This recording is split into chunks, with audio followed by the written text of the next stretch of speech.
পশ্চিমবঙ্গে চুরি হয় না ভোট, পশ্চিমবঙ্গে ভোট ডাকাতি হয়। আমরা সবাই জানি, যারা নির্বাচন করি, যারা পার্টি করে, আমরা সবাই জানি পঞ্চায়েত ভোট করতে দেওয়া হয় না, মিউনিসিপ্যালিটি ভোট করতে দেওয়া হয় না, সমবায় ভোট করতে দেওয়া হয় না।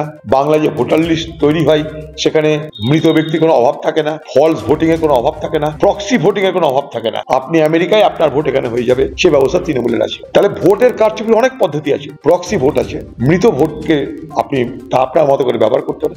সর্বশেষে নির্বাচন কমিশন যে থেকে পাঠাচ্ছে, সে ফৌজ ম্যানেজ করার ব্যবস্থা আছে, সেই কেন্দ্রীয় বাহিনীকে ম্যানেজ করার ব্যবস্থা আছে টাকা দিয়ে, পয়সা দিয়ে। কারণ আপনারা জানেন কেন্দ্রীয় বাহিনীতে যারা আসে, যারা অফিসার, তারা হয় আইপিএস।